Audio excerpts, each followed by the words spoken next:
बड़ी खबर के साथ सड़कों पर आगजनी हो रही है, नारेबाजी हो रही है, सरतन से जुदा के नारे लगाए जा रहे हैं। आखिर क्या हो गया? सवाल ये फारूकी हिंदू देवी देवताओं पर विवादित टिप्पणी करते हैं, इन पर कोई कार्रवाई नहीं हुई और राजा पर कार्रवाई हुई है। तस्वीरें मैं आपको दिखा रहा हूं टी राजा की। टी राजा को गिरफ्तार कर लिया गया, जमानत पर रिहा कर दिया गया, लेकिन फारूकी का उसी हैदराबाद में शो करवाया गया पुलिस की सुरक्षा में। अगली तस्वीर दिखाइए जरा। ये हंगामा हो रहा है, राजा के बयान और जमानत के बाद हंगामा। पुलिस ले लीजिए जरा तस्वीरें। राजा ने क्या विवादित बयान दिया जिसके बाद हैदराबाद की सड़कों पर यह आगजनी हो रही है, हंगामा हो रहा है, सुनिए।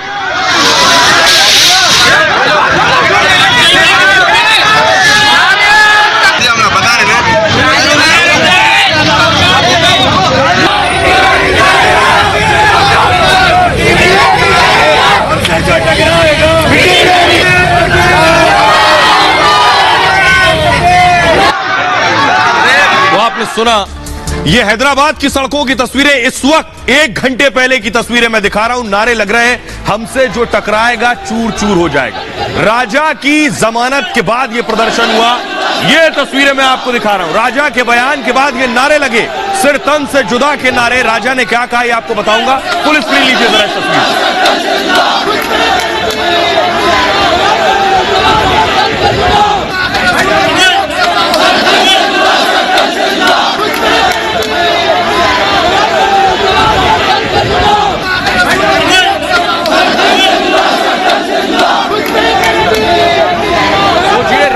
बयान के बाद हैदराबाद में बीती रात ये नारे लग रहे थे। ये वो नारे जो उकसाने वाले, जो भड़काने वाले, इन नारों ने न जाने कितने बेगुनाहों की जान ले ली।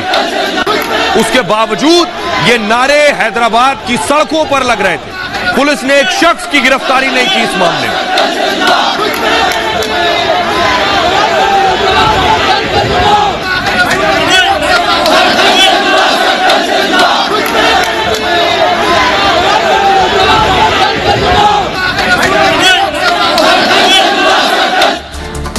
इतना ही नहीं, उसके बाद यह विरोध जब सड़कों पर हो रहा था तो पुलिस ने आज लाठियां चलाई। ये देखिए जरा, पुलिस को लाठियां भांजनी पड़ी जब राजा की गिरफ्तारी के बाद कोर्ट में पेश किया गया। पुलिस स्क्रीन लीजिए जरा।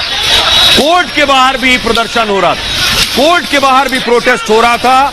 पुलिस ने लाठियां चलाकर, लाठियां मारकर लोगों को वहां से भगाया है। हैदराबाद की तस्वीरें आप देख रहे हैं। टी राजा के बयान के बाद यह हंगामा बरपा है, भीड़ जमा हो रही थी कोर्ट के बाहर राजा के विरोध में। देखिए जरा,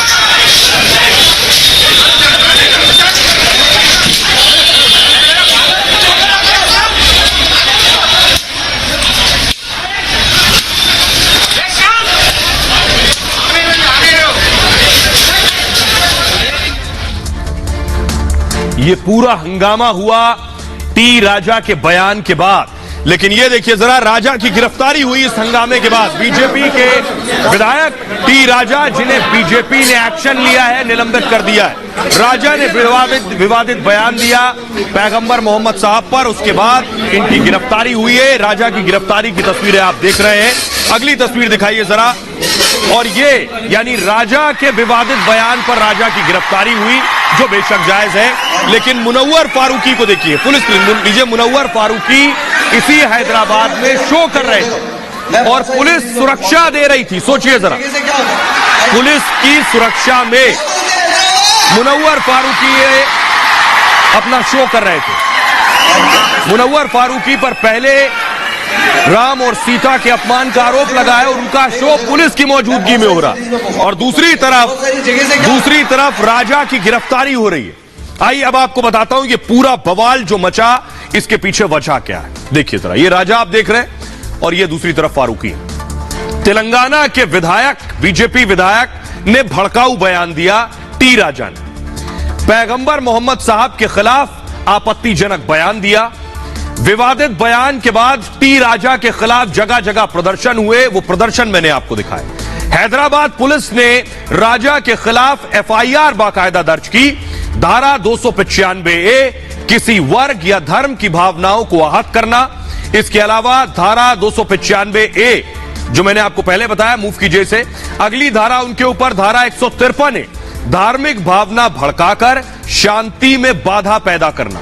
धारा 505, समुदायों के बीच शत्रुता घृणा पैदा करना। और शिकायत के बाद हैदराबाद पुलिस ने उन्हें गिरफ्तार किया, लेकिन उसके बाद उनको जमानत दे दी गई। लेकिन दूसरी तरफ देखिए, यह बवाल हुआ क्यों? मुनव्वर फारूकी हैदराबाद गए थे शो करने। कॉमेडियन मुनव्वर फारूकी का हैदराबाद में शो हुआ। बाकायदा हैदराबाद की पुलिस ने, वहां टीआरएस की सरकार है, चंद्रशेखर राव, पुलिस सुरक्षा में मुनव्वर फारूकी का शो हुआ। फारूकी के शो का टी राजा ने विरोध किया कि इनका शो नहीं होना चाहिए, इन्होंने भगवान का अपमान किया था। फारूकी ने भगवान राम सीता पर विवादित टिप्पणी की थी, जिसके बाद इनको जेल भी हुई। गोधरा कांड पर भी फारूकी ने विवादित बयान दिया था। इंदौर पुलिस ने इस मामले में फारूकी को तब गिरफ्तार किया था। 1 महीने जेल में रहे, सुप्रीम कोर्ट के आदेश के बाद जेल से रिहा हुए। टी राजा का कहना था, ऐसे शख्स को हैदराबाद बुलाकर क्यों शो करवा रहे हो? और इसमें यह कहते हुए टी राजा खुद भी सीमाओं को लांघ गए और खुद भी विवादित बयान दिया। फारूकी ने 12 शो कैंसिल होने का दरअसल आरोप लगाया था। आइए, अब यह हंगामा, ये बवाल, ये आगजनी, ये लाठियां जो चल रही हैं, किस बयान के बाद चल रही हैं? वो बयान इतना विवादित है कि आपको नहीं सुना सकते, लेकिन उसी बयान का एक अंश जो टी राजा फारूकी के वहां शो होने पर बोल रहे हैं, वो सुनिए। आता है अच्छा, और एक पॉइंट, हमारे भगवान रामचंद्र जी के ऊपर, सीता मैया के ऊपर इसने इतनी बड़ी गाली दे दी, इतनी बड़ी बात कर दी। आता है अच्छा, और एक पॉइंट, हमारे भगवान रामचंद्र जी के ऊपर, सीता मैया के ऊपर इसने इतनी बड़ी गाली दे दी, इतनी बड़ी बात कर दी। आता है अच्छा, और एक पॉइंट, हमारे भगवान रामचंद्र जी के ऊपर, सीता मैया के ऊपर इसने इतनी बड़ी गाली दे दी, इतनी बड़ी बात कर दी। लेकिन ये सिर्फ यही रुकने वाला नहीं था। ये जो बयान है, ये बयान काफी बड़ा है। जो अंश सुनाए जा सकते थे कि ये मुनव्वर फारूकी का विरोध कर रहे थे टी राजा, और विरोध करते करते ये पैगंबर साहब का अपमान करने लगे। और उसके बाद देखिए, सर तन से जुदा के नारे लगे। इस देश में संविधान और कानून है, टी राजा पर कानूनी कार्रवाई हुई। ये सिर तन से जुदा के वो नारे जो देश के अलग अलग शहरों में पिछले दिनों लगे।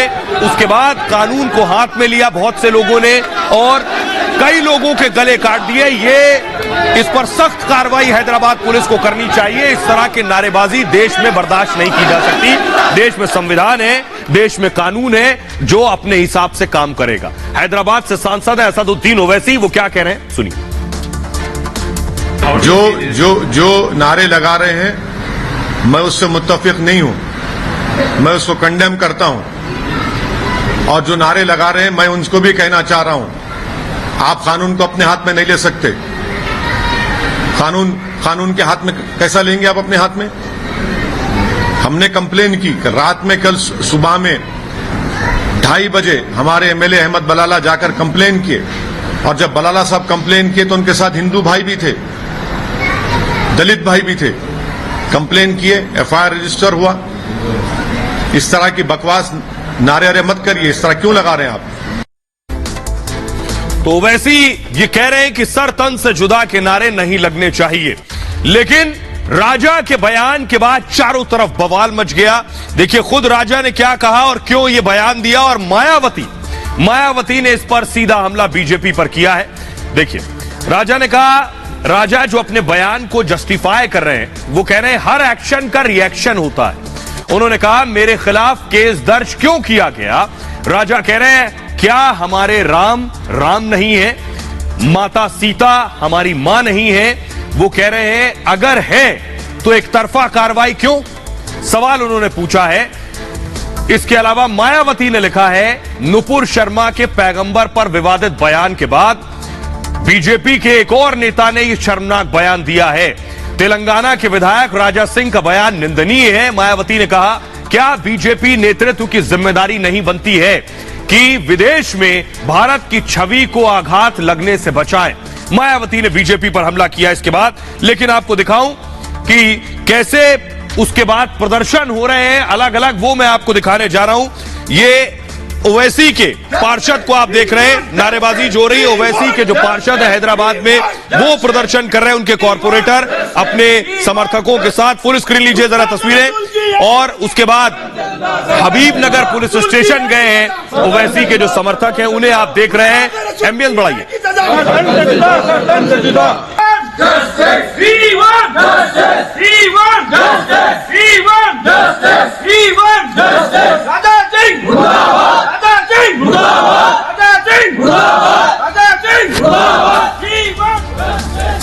तो एक तरफ ओवैसी के समर्थक प्रदर्शन कर रहे हैं, तो इसके दूसरी तरफ राजा के समर्थक भी सड़कों पर निकल आए, वो भी प्रोटेस्ट कर रहे हैं। वो तस्वीरें मैं आपको दिखाता हूं। यानी हैदराबाद में सिचुएशन बहुत टेंस है। ये देखिए जरा, ये राजा के समर्थक जो सड़कों पर निकले और प्रोटेस्ट करने लगे, सड़कों पर प्रदर्शन कर रहे थे। राजा की गिरफ्तारी के बाद उनके समर्थक प्रदर्शन कर रहे थे। लेकिन आपको बताऊं कि बीजेपी ने, राजा बीजेपी से विधायक हैं, बीजेपी ने फौरन एक्शन लिया। धार्मिक उन्माद या धार्मिक भड़काऊ बयान देने वालों पर बीजेपी की जीरो टॉलरेंस है। वो लेटर मैं आपको दिखाने जा रहा हूं, भारतीय जनता पार्टी का सेंट्रल डिसिप्लिनरी कमेटी का, ये कि कैसे उल्लंघन किया राजा ने, श्री टी राजा जी। और उसके बाद साफ साफ लिखा है राजा को सस्पेंड किया जाता है। भारतीय जनता पार्टी ने राजा को सस्पेंड किया। 10 दिन में राजा से जवाब मांगा गया। पिलर ग्राफिक्स है। मैं आपको बताऊं कि राजा पर क्या कुछ कार्रवाई हुई है। विवादित बयान पर राजा सिंह की गिरफ्तारी हुई है। 14 दिन की न्यायिक हिरासत में राजा को भेज दिया गया है और बीजेपी ने राजा सिंह को सस्पेंड कर दिया। राजा सिंह को कारण बताओ नोटिस जारी किया गया। राजा सिंह से 10 दिन के अंदर बीजेपी ने जवाब मांगा है कि बताइए कि आखिर आपको निलंबित क्यों ना कर दिया जाए। तेलंगाना के बीजेपी नेता हैं टी राजा और हैदराबाद के गोशमल से विधायक हैं। 2014 में पहली बार गोशमल से विधायक चुने गए। तेलंगाना राज्य गौरक्षा के संयोजक भी हैं। बीजेपी से पहले टीडीपी में थे ये, और पहले भी इस तरह के विवादित बयान दे चुके हैं राजा सिंह पर 75 आपराधिक मामले दर्ज है। आइए, एक खबर इस बीच ये आ रही है कि राजा सिंह को जमानत मिल गई है। उनको कोर्ट ने फिलहाल बेल पर छोड़ दिया है। लेकिन सुनिए, तस्वीरें मैं आपको दिखाऊं। ये आप देख रहे हैं, ये आप देख रहे हैं जब जमानत मिली, जमानत के बाद राजा सिंह को कोर्ट से ले जाया गया। ये उस वक्त की तस्वीरें मैं आपको दिखा रहा हूं। कोर्ट ने, उनके ऊपर धाराएं गंभीर थी, कोर्ट ने उन्हें जमानत दी है। लेकिन अब हैदराबाद पुलिस के लिए भी लॉ एंड ऑर्डर एक बड़ा चैलेंज है। अब जरा सुनिए, असदुद्दीन ओवैसी कह रहे हैं दंगा भड़काने की कोशिश हो रही है, तो कांग्रेस के नेता खुलेआम चुनौती दे रहे हैं, खुलेआम भड़का रहे हैं कि आइए दंगा कीजिए। सुनिए जरा। जो नुपुर शर्मा ने जो गंदगी बकी थी ऑन लाइव, उससे और बढ़कर एक विधायक ने इस तरह की बकवास कर दी कि भाजपा तेलंगाना में अमन को खराब करना चाहती है, भाजपा हैदराबाद के अमन को खराब करना चाहती है, यहां पर भाजपा कम्युनल राइट कराना चाहती है, यहां पर भाजपा तेलंगाना की तरक्की, हैदराबाद का जो इन्वेस्टमेंट ग्रोथ है उसको रोकना चाहती है। और अपनी सियासी रोटी सेकने के लिए वो मुसलमानों को और प्रॉफेट मोहम्मद सल्लल्लाहु अलैहि वसल्लम के बारे में अपने विधायक से इस तरह की गंदगी और बकवास बकवा रहे हैं। इनको रोकना चाहिए। ये देश सबका है और आप इसको खराब करना चाह रहे हैं, हम इसको कंडेम करते हैं। मेरा मुतालिबा है शहर का अमन सुकून गारत कर दूंगा अगर से मैं। और मैं मुसलमान कौम को कहना चाह रहा हूं कि ऐ मुसलमान कौम, उलमाए दीन, सड़कों पे उतरो, अपनी नींद से बेदार हो जाओ। अब हम सड़कों पे उतरेंगे और अल्लाह की कसम लॉ एंड ऑर्डर को तोड़ने के लिए मैं तैयार हूं और हम अपने सर कटाने के लिए तैयार है, अपने खून की नदियां बहाने के लिए तैयार है।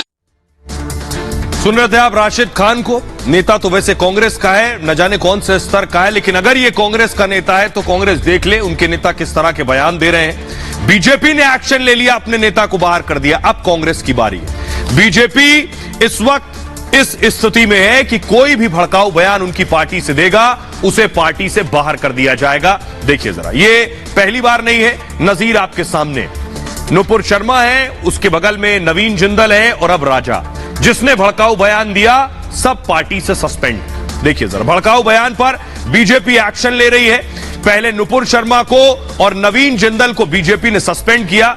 इसके बाद राजा सिंह पर भी कुछ घंटों में, उनके बयान के कुछ घंटों बाद ही बीजेपी ने फौरन एक्शन ले लिया है। राजा सिंह को पार्टी से निलंबित कर दिया गया है। आपको बताऊं, बीजेपी पार्टी में एक संविधान है जिसका नियम 10 जो संविधान बीजेपी का है उसका जो नियम 10 है, इसके तहत ऐसे नेताओं पर अब बीजेपी कार्रवाई कर रही है। यह नियम 10 क्या है? नियम 10 में पार्टी अध्यक्ष को यानी जेपी नड्डा को पूरा अधिकार दिया गया है। सदस्यों को अनुशासित करने का अधिकार है कि डिसिप्लिन में रहें ये सारे सदस्य। किसी भी सदस्य को इस नियम के तहत निलंबित किया जा सकता है। इसके बाद अनुशासनात्मक कार्रवाई शुरू होती है उसके ऊपर। 3 नेताओं के एक्शन के बाद बीजेपी का यह बिल्कुल सख्त संदेश है और पार्टी लाइन से अलग बोलने पर सख्त कार्रवाई होगी, चाहे वो कोई भी नेता हो, वो विधायक ही क्यों ना हो। ज्ञानव्यापी के मुद्दे पर के वक्त भी बीजेपी का बिल्कुल जुदा स्टैंड दिखाई दिया था कि मसला कोर्ट में चल रहा है, इस मामले में कोर्ट में बातचीत होगी, बाहर इस मामले में बातचीत की जरूरत नहीं है। खुद आरएसएस के प्रमुख मोहन भागवत के बयान को ही बीजेपी नेताओं ने आगे बढ़ाया है। आइए अब आपको सुनवाता हूं, सुनिए जरा। उस दौर में आरएसएस प्रमुख मोहन भागवत का जो बयान था वो बताता है कि बीजेपी का स्टैंड अब क्या रहने वाला है। सुनिए जरा। ज्ञानवापी के बारे में हमारी कुछ श्रद्धाएं हैं, परंपरा से चलती आई, हम कर रहे, ठीक है, परंतु हर मस्जिद में शिवलिंग क्यों देखना? तो भाई वो भी एक पूजा है, ठीक है, बाहर से आई है, लेकिन जिन्होंने अपनाई है वो मुसलमान, वो बाहर से संबंध नहीं रखते, ये उनको भी समझना चाहिए। यद्यपि पूजा उनकी उधर की है, उसमें वो रहना चाहते तो अच्छी बात है, हमारे यहां किसी पूजा का विरोध नहीं, सबकी मान्यता और सबके प्रति पवित्रता की भावना है। परंतु पूजा वहां की होने के बाद भी वंशज वो हमारे प्राचीन सनातन काल से चलते आए ऋषि मुनि राजा क्षत्रियों के पूर्वज है, वंशज है, समान पूर्वजों के वंशज हम है। परंपरा हमको समान मिली है, शत्रु मित्र भाव हमारे लिए समान है। तो आपने सुना मोहन भागवत को। टी राजा पर कार्रवाई हुई, नुपुर पर कार्रवाई हुई, नवीन जिंदल पर कार्रवाई हुई, लेकिन ये तस्वीरें देखिए, ये मैं दिखा रहा हूं मुनव्वर फारूकी, जिन्होंने भगवान राम और सीता पर विवादित बयान दिया, स्टैंड अप कॉमेडी की। उनका वेलकम हुआ हैदराबाद में, लेकिन वहां प्रदर्शन हुआ कि फारूकी का शो ना करवाया जाए। अगर एक मजहब को यह खराब लगता है कि उनके पूजनीय को अगर कुछ अपमानित करने वाली टिप्पणी की जाती है तो दूसरे को भी वही बात खराब लग सकती है। सवाल बुनियादी यही है कि आखिर फारूकी को क्यों नहीं गलत कहा जाता। Stand up comedian Munawar Faruqui का विवादों से दरअसल पुराना नाता है।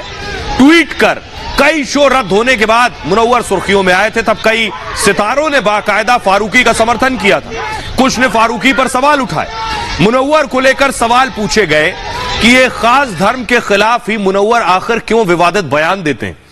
हिंदू धर्म के खिलाफ अपनी कॉमेडी में मुनव्वर अक्सर बोलते हैं। भगवान राम का अपमान कर चुके हैं, माता सीता का अपमान कर चुके हैं अपनी कॉमेडी में, जेल भी गए।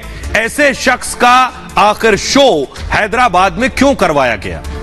और न सिर्फ करवाया गया, विरोध के बावजूद पुलिस सुरक्षा देकर करवाया गया। दरअसल विवादों के फारूकी पहले भी कई बार विवादों में रह चुके हैं। Stand up comedian Munawar Faruq Gujarat के जूनागढ़ के रहने वाले हैं। फारूकी को इंदौर पुलिस ने गिरफ्तार किया था। भगवान राम और मां सीता पर अभद्र टिप्पणी की थी फारूकी ने, और अब हैदराबाद में जो हंगामा मचा है उसके पीछे वजह भी मुनव्वर फारूकी है। वो उनका शो मैं दिखा रहा हूं, जिस शो की वजह से सारा हंगामा हुआ। खुद पुलिस खड़ी है, दिख रहा आपको, पुलिस सुरक्षा में। ऐसा क्या वजह है? हैदराबाद से ओवैसी साहब सांसद हैं, टीआरएस की सरकार है। तो सवाल बुनियादी ये है कि ऐसी क्या वजह है कि पुलिस की सुरक्षा देकर शो करवाया जा रहा है। इसी का विरोध बीजेपी के विधायक टी राजा कर रहे थे और फारूकी के खिलाफ एक्शन ना होने पर कानून हाथ में लेने की बात भी कही थी। अब जरा सुनिए सियासतदान क्या कह रहे हैं इस हंगामे पर। मैं ये राजा सिंह क्या स्टेटमेंट दिया अभी तक तो देखा नहीं मैं, मगर मेरा पार्टी किधर भी कोई मजहब के खिलाफ हम बोलने वाले नहीं है। बोले हम सत्ता में है, सभी रिलीजियस लोगों को साथ लेके आगे बढ़ना चाहते हैं। हम कभी भी ये एक्सपेक्ट नहीं करते असदुद्दीन ओवैसी हमारे बारे में, हमारा प्रधानमंत्री के बारे में, हमारा सरकार के बारे में अच्छा शब्द प्रयोग करेंगे। आपको मालूम है आज देश में कर्फ्यूज नहीं है, देश में बम ब्लास्टिंग नहीं है, देश में कम्युनल क्लासेस नहीं है, देश में ऐसी गतिविधि नहीं है। मोदी जी के अच्छा काम को क्यों बोलेंगे? वो नहीं बोलेंगे, इसलिए ज्यादा उनको जवाब देने का जरूरत नहीं है। कमाल है भारतीय जनता पार्टी के नेता। भारतीय जनता पार्टी के नेता हमेशा से समाज के अंदर नफरत फैलाने की बात क्यों करते हैं? समाज को जोड़ने की बात क्यों नहीं करते? सनातन धर्म तो हमेशा से समाज को जोड़ने की बात करता है, मोहब्बत की बात करता है, वो घृणा से दूर भागता है, घृणा से नफरत करता है, वो तो भाईचारे का पैगाम देता है। कमाल है भारतीय जनता पार्टी के नेता हिंदुस्तान की संस्कृति और संस्कार को नहीं समझते।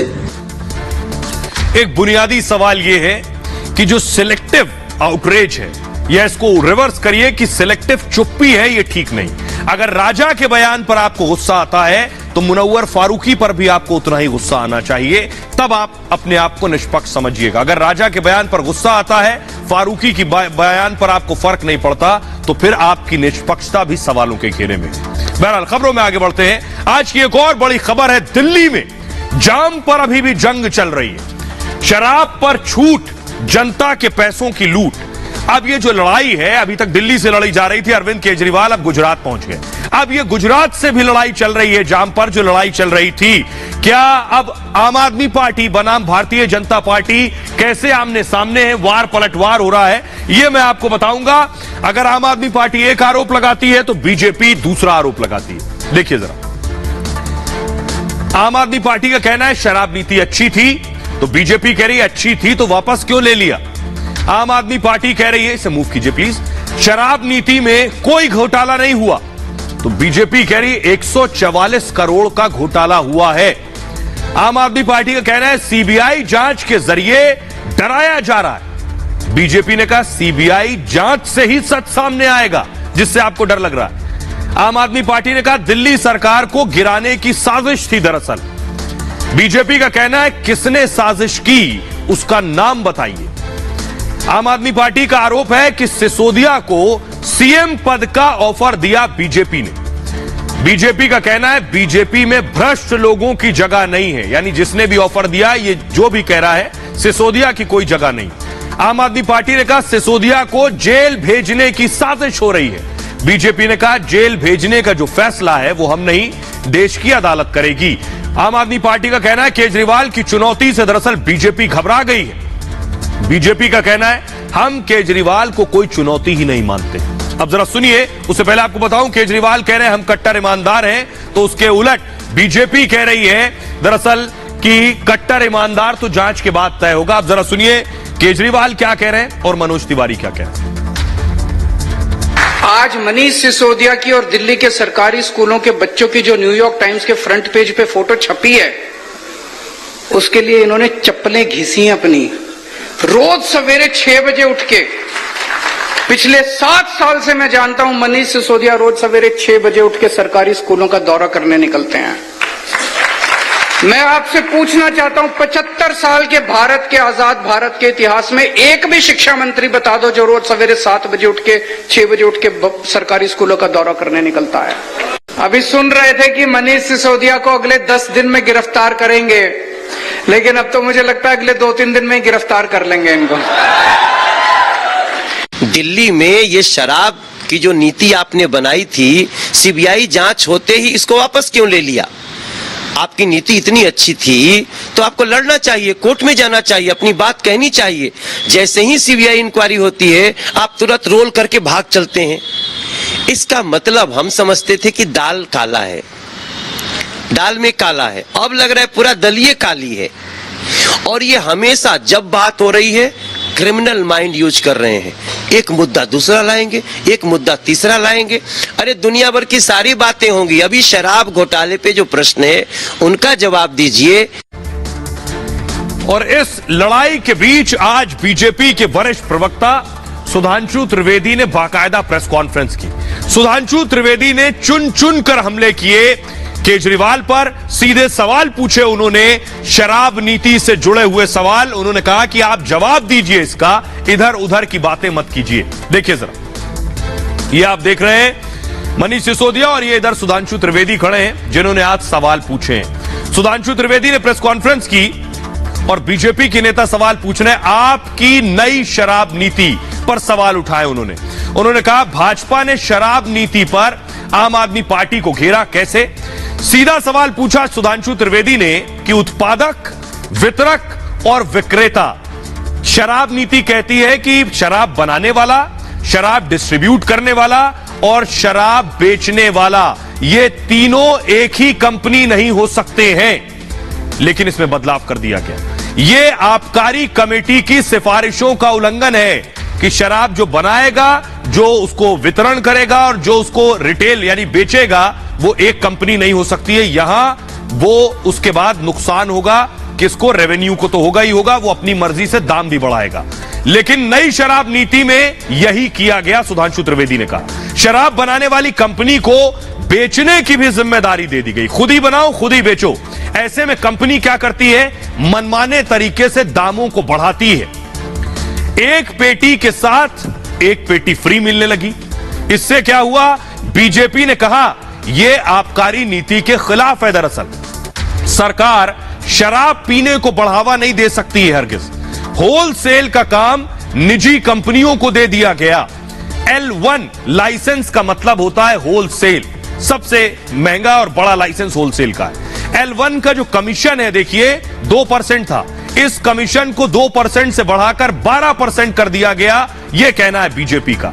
सरकार ने 144 करोड़ रुपए क्यों माफ कर दिए, उन्होंने यह सवाल किया। और इतना ही नहीं, बीजेपी के नेता जो आंकड़े रख रहे हैं वो बहुत बुनियादी सवाल पूछ रहा है। आप देखेंगे तो खुद चौंक जाएंगे कि दिल्ली सरकार को कितना नुकसान हुआ उनके राजस्व और रेवेन्यू को। देखिए जरा, सीधे और सरल भाषा में आपको बता रहा हूं। बीजेपी के नेता प्रवेश वर्मा ने बताया, आज आरोप लगाया, उन्होंने कहा, ध्यान से देखिएगा, 2019 और 20 में दिल्ली में शराब कितने की बिकी? 10,000 करोड़ की शराब बिकी। और देखिए जरा ड्यूटी कितनी आई उस पर? 4,200 करोड़। यह है ड्यूटी। अगला देखिए, 2020-21 में शराब बिकी 7,000 करोड़ की, ड्यूटी कितनी आई? 3,300 करोड़। अब खेल इधर शुरू होता है। खेल देखिए जरा, दिल्ली में शराब नीति में परिवर्तन के बाद शराब बिकी कितनी? 10,000 करोड़ की। सिर्फ 7 महीने का आंकड़ा दे रहा हूं, 10,000 करोड़ की। और ड्यूटी देखिए 158 करोड़। यही सारा खेल है। जो ड्यूटी 4,200 करोड़, 3,300 करोड़ और वो ड्यूटी 158 करोड़ आ गई। आखिर नुकसान दिल्ली सरकार को हुआ, बीजेपी का कहना है। तो मुनाफा और फायदा बीच का कौन ले गया है, वो सीधा आरोप लगा रही है। आइए सुनाता हूं मैं आपको संजय सिंह, आम आदमी पार्टी के सांसद, क्या कह रहे हैं और सुधांशु त्रिवेदी क्या कह रहे हैं, दोनों को सुनिए। भारतीय जनता पार्टी कल से रो रही है कि उनका ऑपरेशन लोटस दिल्ली में ऑपरेशन बोगस बन गया। उनके ऑपरेशन लोटस को मनीष सिसोदिया जी ने और आम आदमी पार्टी ने फेल कर दिया। जो प्रयोग उन्होंने शिंदे के ऊपर किया, वो प्रयोग सिसोदिया ने फेल कर दिया। एक्साइज पॉलिसी तो ये कहती है कि मैन्युफैक्चरर, डिस्ट्रीब्यूटर एंड रिटेलर एक नहीं होना चाहिए, परंतु यहां ये मिथ्या भ्रम और झूठ के मैन्युफैक्चरर भी यही हैं, डिस्ट्रीब्यूटर भी यही हैं और रिटेलर भी वही हैं। और उसके बाद पूरी निर्लज्जता के साथ जनता के सामने आकर यह दावा करने वाले कि सबसे बड़े ईमानदार वो हैं, इस असत्य के परपिट्रेटर भी वही हैं। शराब नीति, शराब नीति, शराब नीति का ड्रामा कर रहे हो।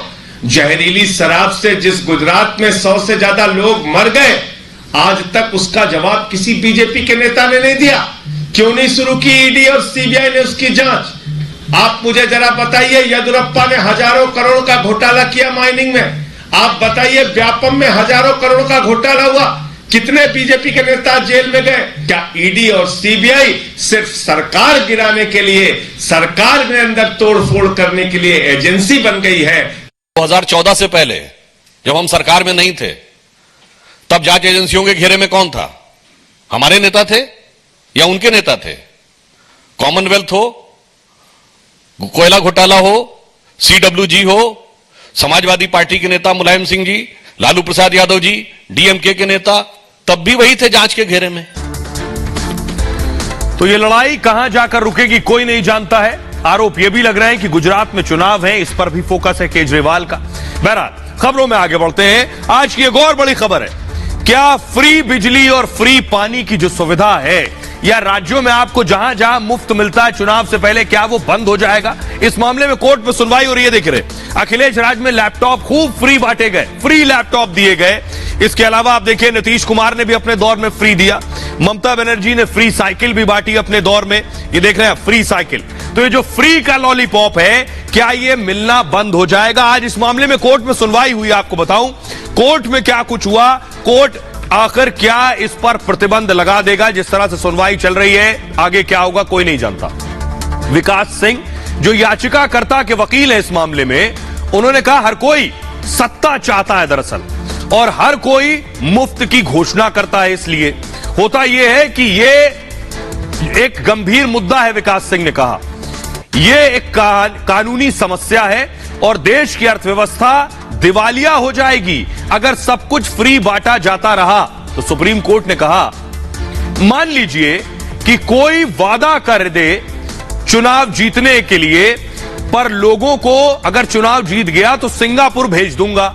अगर किसी ने वादा किया चुनाव जीतने के लिए मैं जीत गया तो आपको सिंगापुर भेज दूंगा, तो चुनाव आयोग इसे कैसे रोक सकता है? इस पर देखिए तुषार मेहता खड़े हुए, उन्होंने कहा जब सरकार के पास पैसा ना हो तो वो चुनाव जीतने के लिए खर्च करे, क्या यह सही है? इसके अलावा अर्थव्यवस्था लचर हो जाती है। तुषार मेहता ने कहा यह गंभीर मुद्दा है। इसमें बड़े बड़े वकील पेश हो रहे हैं। देखिए जरा, कपिल सिब्बल साहब खड़े हुए, उन्होंने कहा समझदार व्यक्ति अपने स्टैंड में सुधार करता है। उन्होंने कहा ऐसा नहीं है, मैं खुद को समझदार कह रहा हूं, ऐसा नहीं है। अभिषेक मनु सिंघवी साहब ने कहा कमेटी की कोई जरूरत नहीं है इस मामले में, यह मुद्दा संसद को देखना चाहिए। इसके अलावा सुप्रीम कोर्ट ने कहा फ्री बीज यानी रेवड़ियां कल्याणकारी योजनाओं के बीच अंतर जरूरी है। यानी आपको फ्री स्कूल यानी फ्री शिक्षा और फ्री अस्पताल में इलाज मिल रहा है, और साइकिल, लैपटॉप और टैबलेट मिल रहा है, ये दो अलग अलग चीजें हैं। सॉलिसिटर जनरल ने कमेटी का सुझाव दिया इस मामले में कि इस मामले में कमेटी बनाए, देखना होगा कि कमेटी को हेड कौन करेगा, और केस को बड़ी बेंच के पास भी भेजा जा सकता है। कल फिर इस मामले में कोर्ट में सुनवाई होगी। आइए अब मैं आपको दिखाता हूं कि आखिर कैसे कैसे अलग अलग राज्य क्या क्या फ्री देते हैं। जरा ये देखिए, जरा हर राज्य में फ्री बांटने की बात होती है। कौन कौन से राज्य फ्री का ऐलान कर चुके हैं ये आप देख रहे हैं, कोई पीछे नहीं है। दिल्ली में आम आदमी पार्टी मुफ्त बिजली मुफ्त पानी का वादा, पंजाब में महिलाओं को 1000 रुपए महीने देने का वादा, गुजरात में आम आदमी पार्टी ने 3000 रुपए महीने बेरोजगारी भत्ता देने का वादा किया। आम आदमी पार्टी ने हर परिवार को 300 यूनिट फ्री बिजली देने का भी वादा किया। अकाली दल ने हर महिला को 2000 रुपए देने का वादा किया। कांग्रेस ने महिलाओं को 2000 रुपए देने का वादा किया। उत्तर प्रदेश में कांग्रेस ने 12वीं की छात्रा को स्मार्टफोन देने का वादा किया था चुनाव के दौरान। यूपी में भाजपा ने 2 करोड़ टैबलेट देने का वादा किया। बिहार में बीजेपी ने मुफ्त कोरोना वैक्सीन देने का वादा किया, और तमिलनाडु में सबसे पहले मुफ्त बांटने की सियासत शुरू हुई थी। उत्तर भारत में भी वोट पाने का जरिया बन गई ये फ्री स्कीम्स। अब एक बुनियादी सवाल यह है कि आखिर कोई पॉलिटिकल पार्टी इसमें पीछे नहीं है। जो सियासी दल है इनका भी स्टैंड बड़ा साफ है। आपको बताऊं, ये जो सियासी दल है उनमें कोई पीछे नहीं है। चाहे वो अरविंद केजरीवाल हो, वो भी इस मामले में पीछे हटने को तैयार नहीं कि भाई फ्री नहीं बंटना चाहिए। प्रधानमंत्री नरेंद्र मोदी जरूर इस पर सवाल उठा चुके हैं। कांग्रेस भी अलग अलग राज्यों में चुनावी वादे इस तरह के कर चुकी है। लेकिन देखिए पिलर ग्राफिक्स से देखिए कि आखिर कौन कौन क्या फ्री देने की बात कर रहा है और किसका क्या स्टैंड है, ये मैं आपको बता रहा हूं। प्रधानमंत्री ने कहा था रेवड़ी कल्चर जो है देश के विकास के लिए खतरनाक है, हमें मिलकर इस सोच को हराना होगा, इस कल्चर को राजनीति से हटाना होगा। अरविंद केजरीवाल का फ्री पर कहना यह है बच्चों को मुफ्त शिक्षा, लोगों का फ्री इलाज, मुफ्त रेवड़ी बांटना नहीं है। यह विकसित और गौरवशाली भारत की नींव है। जगन मोहन रेड्डी उन्होंने कहा हर चीज को फ्रीबीज मानना गलत है। चुनी हुई सरकारों की जिम्मेदारी है वो हेल्थ, जॉब, एजुकेशन मुहैया कराएं। इसके अलावा डीएमके के नेता स्टालिन को देख रहे हैं, अमीरों के लोन माफ करना फ्रीबीज नहीं है। उन्होंने कहा फ्रीबीज की याचिका राजनीति से प्रेरित है, यानी डीएमके जो मुफ्त दिया जा रहा है इसके साथ है। आइए अब मैं आपको सुनवाता हूं, इससे पहले इस पर बवाल हो चुका है। अरविंद केजरीवाल ने क्या कहा था, प्रधानमंत्री मोदी ने क्या कहा था, दोनों को सुनिए। अगर सरकारें जनता को फ्री में सुविधाएं देगी तो सरकारें कंगाल हो जाएंगी, देश के लिए बहुत आफत पैदा हो जाएगी। इन सारी फ्री की सुविधाओं को बंद किया जाए, इससे एक मन में शक पैदा होता है कि क्या केंद्र सरकार की आर्थिक हालत बहुत ज्यादा कहीं खराब तो नहीं हो गई है। इतना जबरदस्त तरीके से विरोध क्यों किया जाए। आजकल हमारे देश में मुफ्त की रेवड़ी बांटकर वोट बटोरने का कल्चर लाने की भरसक कोशिश हो रही है। ये रेवड़ी कल्चर देश के विकास के लिए बहुत घातक है। रेवड़ी कल्चर वालों को लगता है कि जनता जनार्दन को मुफ्त की रेवड़ी बांटकर उन्हें खरीद लेंगे। हमें मिलकर उनकी इस सोच को हराना है। रेवड़ी कल्चर को देश की राजनीति से हटाना है। आइए अब आपको बताते हैं कि दुनिया में ऐसा नहीं कि सिर्फ भारत में ही सब कुछ फ्री दिया जा रहा है या पॉलिटिकल पार्टियां फ्री दे रही, पूरी दुनिया में ये फ्री कल्चर है। लेकिन बुनियादी चीज ये है कि शिक्षा, स्वास्थ्य मुफ्त हो सकता है, ये होना चाहिए। अब देखिए जरा शिक्षा कहां कहां मुफ्त है, ये आप देख रहे हैं। Finland, Sweden, Norway, Germany, Greece, Denmark, ये वो देश हैं जहां शिक्षा फ्री है। इलाज कहां कहां मुफ्त है देखिए जरा। इटली, स्लोवानिया, यूनाइटेड किंगडम यानी यूके, जापान, यूएई और बहरीन, यहां इलाज फ्री दिया जाता है। बेरोजगारी भत्ता किन देशों में, स्वीडन, डेनमार्क, यूके और उत्तरी अमेरिका, नॉर्थ अमेरिका में बेरोजगारी भत्ता भी दिया जाता है। ये वो देश हैं। लेकिन लैपटॉप, टैबलेट देना और शिक्षा, स्वास्थ्य की सुविधाएं देना, दोनों में फर्क है। खबरों में आगे बढ़ते हैं। आज की एक और बड़ी खबर है। खबर यह कि योगी के डंडे से डॉन तो डरा था, अब उनका बेटा भी डर गया है। और इस कदर डर गया है, आपको बताऊं कि वो खुद ही भागा भागा कोर्ट पहुंच गया। ये आप देख रहे हैं योगी आदित्यनाथ का एक्शन खुद बोल रहा है उनके बोलने से ज्यादा। अगली तस्वीर दिखाइए जरा। अतीक अहमद को आप देख रहे हैं, अतीक अहमद जेल में है, इनका बेटा फरार था लंबे वक्त से। अतीक अहमद का बेटा, अगली तस्वीर दिखाइए, ये है अतीक का बेटा। अतीक का बेटा जिसका पोस्टर आप देख रहे हैं। 2 लाख रुपए का इनाम रखा गया था मोहम्मद उमर पर। मोहम्मद उमर अतीक अहमद का सुपुत्र हैं जो कि फरार चल रहे थे। ये देखिए आज कोर्ट पहुंचे और सरेंडर किया। फुल स्क्रीन जरा तस्वीर लीजिए। अतीक अहमद के बेटे को आप देख रहे हैं, बाहुबली अतीक अहमद, जिनका बेटा अब तक भागा चल रहा था। 2 लाख रुपए का इनाम योगी आदित्यनाथ ने रखा और उसके बाद देखिए कैसे खुद आज कोर्ट में सरेंडर करने पहुंच गया अतीक का सुपुत्र। रिपोर्ट देखिए जरा।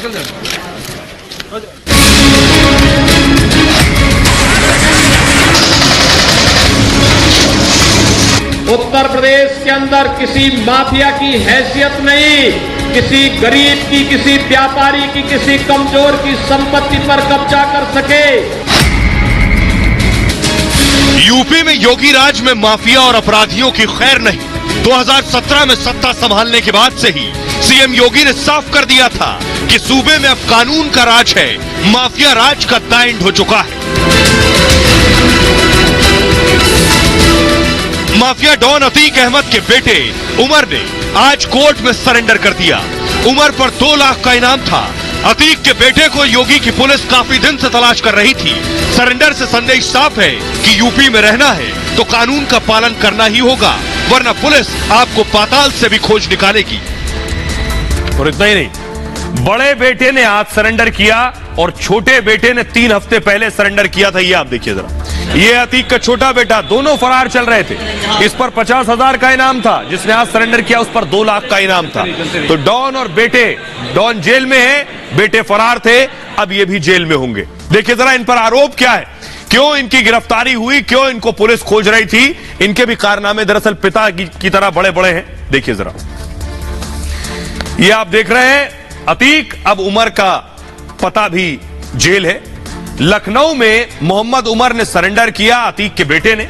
सीबीआई की स्पेशल कोर्ट में इसने सरेंडर किया है। दिसंबर 2018 को उमर के खिलाफ एक एफआईआर दर्ज हुई थी, अतीक के बेटे के खिलाफ। उमर पर अपहरण, रंगदारी और पिटाई का आरोप। और देखिए कहां की पिटाई भी, लखनऊ के एक व्यापारी को इन्होंने अगवा किया, उठा लिया उसे। प्रॉपर्टी डीलर मोहित जायसवाल, उन्हें किडनैप किया गया और किडनैप कर कर देखिए देवरिया जेल ले गए। जेल में जाकर पीटा है उसे। जबरन 45 करोड़ की प्रॉपर्टी हड़पने का आरोप है उमर पर। उमर कई दिनों से फरार चल रहा था और योगी की पुलिस जगह जगह रेड कर रही थी, जगह जगह छापेमारी कर रही थी। उमर के खिलाफ गैर जमानती वारंट भी जारी किया गया था। उमर पर 2 लाख रुपए का इनाम रखा गया। उसके बाद सरेंडर के बाद न्यायिक हिरासत में भेज दिया गया है। फिलहाल उमर को 14 दिन अब जेल में रहेगा अतीक का सुपुत्र। अतीक का छोटा बेटा अली भी सरेंडर कर चुका है। 8 महीने तक वो फरार रहने के बाद 30 जुलाई को उसने सरेंडर किया था। अली पर 5 करोड़ की रंगदारी मांगने का आरोप है, यानी बड़ा भाई छोटा भाई सब रंगदारी मांग रहे थे। अली पर 50,000 का इनाम घोषित किया गया था। तस्वीर मैंने आपको अली की दिखाई शुरू में। ये तो इनकी बात हो गई, लेकिन इसके उलट आपको दूसरी तस्वीर दिखाते हैं। यानी अतीक के जो बेटे हैं दोनों, ये सरेंडर कर चुके हैं। अब दूसरा डॉन मुख्तार अंसारी फिलहाल बांदा जेल में बंद है, लेकिन मुख्तार के जो सुपुत्र हैं ये फरार है। योगी की पुलिस डॉन के बेटे को इस वक्त शिद्दत से ढूंढ रही है। अब्बास अंसारी इनका नाम है। अगली तस्वीर दिखाइए जरा योगी की पुलिस की। ये आप देख रहे हैं सीआरपीएफ पहुंची, जगह जगह रेड करने के लिए पहुंची और ये तस्वीरें मैं आपको रेड की दिखा रहा हूं। योगी की पुलिस भी उन्हें तलाश रही है। आइए अब आपको दिखाता हूं कि आखिर क्यों अब्बास अंसारी को पुलिस तलाश रही है, मुख्तार के बेटे ने क्या किया है जिसके बाद ढूंढ मची हुई है। यह दिखाते हैं आपको, देखिए जरा। ये आप देख रहे हैं अब्बास पर भी धोखाधड़ी का दरअसल आरोप है। अब्बास अंसारी पर, मुख्तार के बेटे पर धोखाधड़ी से कई हथियार लेने का आरोप है। इनके ऊपर असलहे का लाइसेंस इन्होंने धांधली से ट्रांसफर करवा लिया।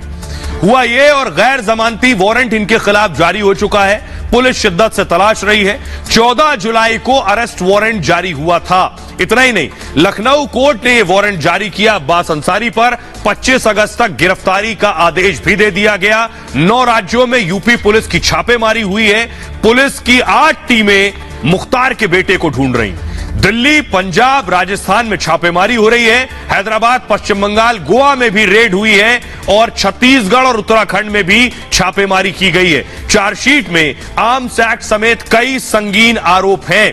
अब्बास अंसारी अभी भी फरार है।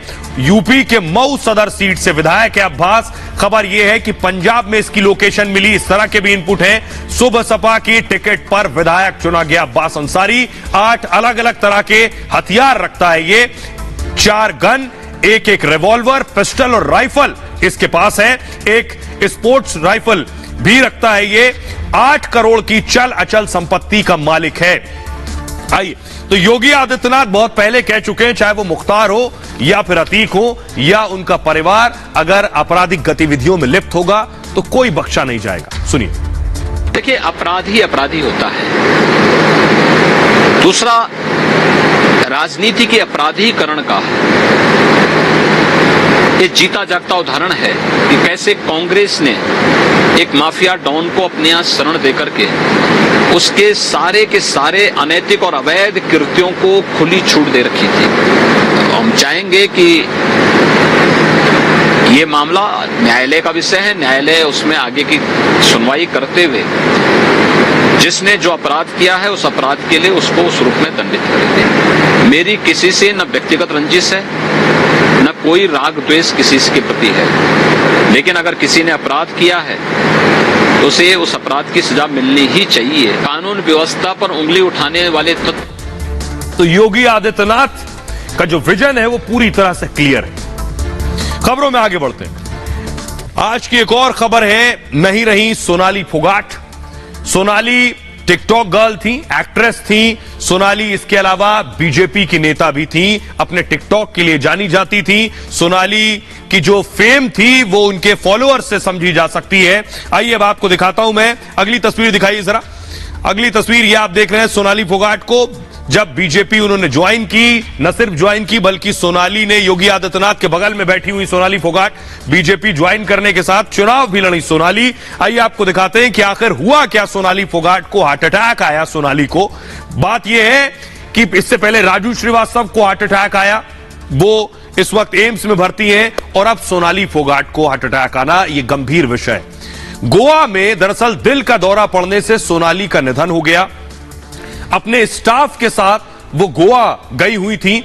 22 से 25 अगस्त तक गोवा के दौरे पर थी सोनाली फोगाट। कुछ दिनों से बेचैनी की शिकायत कर रही थी वो। सोमवार की रात अचानक उनकी तबीयत बिगड़ गई।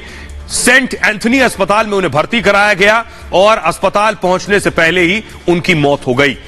निधन से पहले सोशल मीडिया पर एक्टिव थी, यानी सोशल मीडिया पर पोस्ट अपडेट कर रही थी। ट्विटर प्रोफाइल की उन्होंने तस्वीर बदली थी मौत से पहले। फेसबुक अकाउंट पर भी तस्वीरें साझा की थी। सोनाली ने पार्थिव शरीर को हरियाणा लाया जाएगा और हिसार में कल उनका अंतिम संस्कार किया जाएगा। आइए उनकी मौत की खबर सुनने के बाद सुनिए जरा, आपको सुनवाता हूं पुलिस क्या कह रही है उनकी जो अचानक हार्ट अटैक से मौत हुई उस पर। She was brought dead in hospital. Doctor after examination told that she is no more, and our inquiries are in progress. आइए अब आपको बताता हूं, सोनाली हरियाणा की एक बड़ा चेहरा थी और साथ ही साथ नेता भी थी बीजेपी की। उन पर खुद हरियाणा के मुख्यमंत्री ने ट्वीट किया है, सोनाली फोगाट के आकस्मिक निधन से दुखी हूं। इसके अलावा डिप्टी सीएम दुष्यंत चौटाला ने लिखा, सोनाली फोगाट की असामयिक निधन से वो दुखी हैं, उनकी आत्मा को शांति मिले। और कुलदीप बिश्नोई उन्होंने लिखा, फोगाट बेहद मिलनसार और बेहतरीन कलाकार थी, फोगाट के अचानक निधन से बेहद दुखी हूं। लेकिन एक सवाल ये कि आखिर जो इतने फिट लोग हैं, पहला बुनियादी सवाल ये कि उन्हें दिल का दौरा क्यों और कैसे पड़ रहा है। सोनाली फोगाट के बारे में आपको बताऊं, सिर्फ और सिर्फ 42 साल उम्र थी, 42 ईयर्स। 42 साल की उम्र में सोनाली फोगाट ने दुनिया को अलविदा कह दिया। सोनाली के निधन पर हरियाणा के सीएम से लेकर डिप्टी सीएम तक शोक व्यक्त कर रहे हैं। लेकिन सोनाली फोगाट सिर्फ राजनीति तक सीमित नहीं थी। राजनीति में आने से पहले सोनाली सोशल मीडिया पर बहुत मशहूर थी।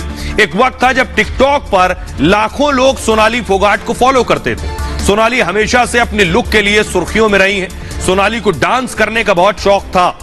सोनाली फोगाट बिग बॉस जैसे रियलिटी शो में भी हिस्सा ले चुकी हैं। सोनाली बिग बॉस में थी। बिग बॉस में शामिल होने के बाद सोनाली का कद छोटे पर्दे पर बड़ा हो गया। बिग बॉस शो ने सोनाली फोगाट की लोकप्रियता में 4 चांद लगा दिए और शो खत्म होते होते एक बड़ा दर्शक वर्ग सोनाली फोगाट का मुरीद बन चुका था। साल 2008 में सोनाली ने राजनीति की तरफ रुख किया और बीजेपी के सदस्य बन गई। राजनीति से जुड़ने के बाद भी सोनाली मनोरंजन के क्षेत्र से जुड़ी रही। साल 2019 में सोनाली को बीजेपी ने विधानसभा चुनाव में अपना प्रत्याशी बनाया। सोनाली फोगाट आदमपुर विधानसभा सीट से चुनाव लड़ी थी, लेकिन उन्हें 30,000 वोट से हार का सामना करना पड़ा था।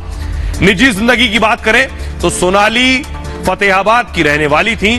उनकी शादी हिसार के संजय फोगाट से हुई थी। संजय फोगाट भी राजनीति से जुड़े थे। साल 2016 के दिसंबर महीने में आपको बताऊं कि उनके पति संजय फोगाट की बहुत रहस्यमयी परिस्थितियों में मौत हो गई थी।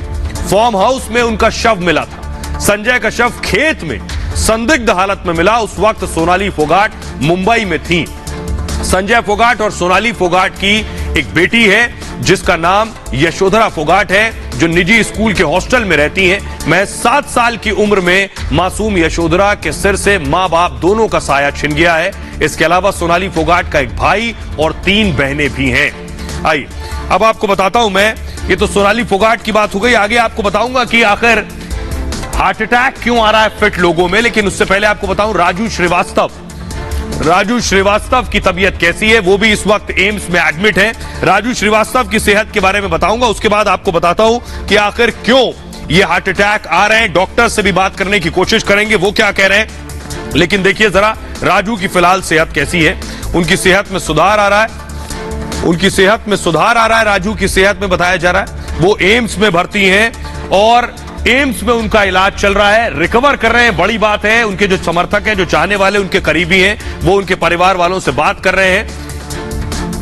राजू श्रीवास्तव का एम्स में 14वां दिन है, आपको बताऊं, और राजू श्रीवास्तव अभी फिलहाल कोमा में है। वेंटिलेटर सपोर्ट कम किया गया है, अच्छी चीज यह है, वेंटिलेटर सपोर्ट कम कर दिया गया है। गले में छेद कर नली से उन्हें ऑक्सीजन दी जा रही है, दूध और जूस नली से ही दिया जा रहा है उन्हें। डॉक्टर पद्म श्रीवती श्रीवास्तव की देखरेख में उनका इलाज हो रहा है। राजू की सेहत में धीरे धीरे सुधार आ रहा है, शरीर के अंग ठीक से काम कर रहे हैं राजू के। अगले 48 घंटे में उनसे वेंटिलेटर पूरी तरह से हट सकता है, यह एक अच्छी खबर है। 10 अगस्त को राजू को दिल का दौरा पड़ा था। दरअसल जिम में एक्सरसाइज करते वक्त राजू को हार्ट अटैक आया था। दिल्ली के एम्स में उसके बाद उन्हें भर्ती कराया गया। तब से राजू श्रीवास्तव को दरअसल होश नहीं आया है और वो वेंटिलेटर पर है। डॉक्टर्स हमारे साथ जुड़े हुए हैं, डॉक्टर से बात करेंगे हम कि डॉक्टर क्या कहते हैं कि आखिर युवाओं को हार्ट अटैक क्यों आ रहा है, ये मैं उनसे बात करूंगा। डॉक्टर जरा बताइए कि जो युवा सुन रहे हैं आपको, कि जो फिट दिखते हैं उन्हें हार्ट अटैक क्यों आ रहा? भारत देश में हम देख रहे हैं कि युवाओं में जो हृदय रोग है वो बढ़ता ही जा रहा है और कई खबर ऐसे आ चुके हैं कि जो यंग फिट लगने वाले लोग हैं उनको हार्ट अटैक हो रहा है। तो आप ये देखिए कि भारतवर्ष में करीब करीब 20% पॉपुलेशन है, बट वर्ल्ड का 60% हार्ट डिजीज हमारे देश में होता है। और ये कहिए कि जेनेटिक तौर पे हम भारतीयों को ज्यादा हार्ट डिजीज होता है, खास करके अभी जो लाइफ स्टाइल्स है जिसमें सेडेंटरी लाइफ स्टाइल है, स्ट्रेस है, स्मोकिंग है और जो कन्वेंशनल रिस्क फैक्टर्स हैं जैसे डायबिटीज है, ब्लड प्रेशर है, हाई कोलेस्ट्रॉल लेवल है, ये भी हमारे देश में बहुत ज्यादा है। बट सबसे बड़ी बात है कि पूर्णतः स्वस्थ दिखने वाला आदमी अचानक हार्ट अटैक होता है। और आपने कई घटनाएं अभी पीछे भी देखी होगी, इवन हमारे जो एक बहुत प्रोमिनेंट सिंगर थे उनका भी डेथ हुआ। तो ये मैं कहना चाहता हूं कि जिमिंग या जो ऊपर से सुडौल लगने वाला जो शरीर है वो स्वस्थ शरीर का पर्यायवाची नहीं है। और आइए अब आपको बताता हूं कि हार्ट अटैक के लक्षण क्या है। कई बार आदमी को पता नहीं चल पाता है कि उसे दिल का दौरा पड़ गया है, होता क्या है, कैसे पहचाने कि सब कुछ ठीक नहीं है। दरअसल जकड़न, दर्द और छाती में अगर दर्द हो रहा है, हाथों में दर्द हो रहा है, जबड़े या पीठ तक दर्द चला गया है और सांस की तकलीफ, पेट में दर्द हो रहा है, अचानक चक्कर आ रहे हैं, कम चलने पर भी अगर सांस फूल रही है, हमेशा थकान अगर आपको है, मतली आ रही है, ठंडा पसीना आ रहा है, ये सारे उस लक्षण में शुमार हैं, यानी सब कुछ ठीक नहीं चल रहा है। डॉक्टर हमारे साथ लगातार बने हुए हैं, डॉक्टर से पूछते हैं कि आखिर बचाव क्या है, सबसे ज्यादा जरूरी ये है। आपने जान लिया कि लक्षण क्या है, डॉक्टर जरा दर्शकों को बताइए कैसे बचें, कि जो फिट दिख रहे हैं वो कैसे, क्या प्रिकॉशंस लें कि वो इससे बच सकें। बहुत जरूरी है कि खान पान पे नियंत्रण, संयम और एक तरह से कहिए फिजिकल एक्टिविटी बहुत अनिवार्य है। बट फिजिकल एक्टिविटी को आप जिम मत माने। और जिम हो सकता है कि कुछ बॉडी के कुछ हिस्सों को बहुत शेप में ला देता है, बट इसका मतलब ये नहीं है कि आप बिल्कुल स्वस्थ हैं और आपका हृदय बिल्कुल स्वस्थ है। कुछ बायोकेमिस्ट्री के जो टेस्ट होते हैं जैसे लिपिड प्रोफाइल है, समय समय पर ट्रेडमिल, इको, इन सब चीजों को करा के, और अगर आप 50 के बाद कोई एक्सरसाइज प्रोग्राम शुरू कर रहे हैं तो अच्छा है कि आप पहले अपना कार्डियक इवैल्यूएशन करा लें। अब आइए आपको बताते हैं कम उम्र में दरअसल हार्ट अटैक क्यों आ रहा है। लोगों को बीमारी का पता नहीं होता है, पहली सबसे बड़ी परेशानी। जिम में ज्यादा एक्सरसाइज और ज्यादा घातक हो जा रही है। ब्लड प्रेशर बढ़ाने वाली एक्सरसाइज से और ज्यादा खतरा है। हैवी वेट लिफ्टिंग से भी नुकसान होता है। जिम में ज्यादा प्रोटीन भी घातक है। एक्सरसाइज से पहले वार्म अप भी जरूरी है, यह एक बड़ी चीज है। जिम वर्कआउट लिमिट में होना चाहिए। स्मोकिंग, अगर सिगरेट पीते हैं, सबसे ज्यादा कारकों में स्मोकिंग शामिल है। साथ ही साथ धूम्रपान से खून की नसें जाम हो जाती हैं। हार्ट अटैक का खतरा 8 गुना ज्यादा बढ़ जाता है। हाई कोलेस्ट्रॉल, कोलेस्ट्रॉल का हाई लेवल हार्ट डिजीज का एक कारण है। 190 मिलीग्राम से ऊपर खराब कोलेस्ट्रॉल नुकसानदायक है, इसलिए टेस्ट कराएं। कोलेस्ट्रॉल को हमेशा चेस कराते रहना चाहिए, चेक कराते रहना चाहिए। जंक फूड शरीर में कैलोरी को बढ़ाता है और कैलोरी बढ़ाएगा तो ज्यादा कैलोरी से सीधे सीधे हार्ट पर असर पड़ता है। डिप्रेशन का दिमाग के साथ पूरे शरीर पर असर होता है, इसलिए तनाव को कम रखें और ज्यादा प्रेशर ना लें। बहरहाल ये भारत की बात है में इतना ही। आप अपना और अपनों का बहुत बहुत ख्याल रखिए। एक छोटे से ब्रेक के लिए रुक रहे हैं, लौट रहे हैं कुछ और बड़ी खबरों के साथ।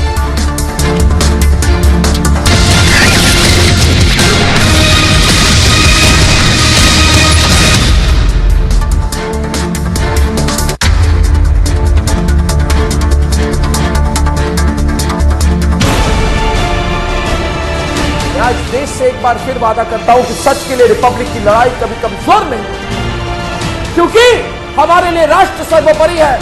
रिपब्लिक के खिलाफ साजिश रचने वाले हमेशा हारते रहेंगे।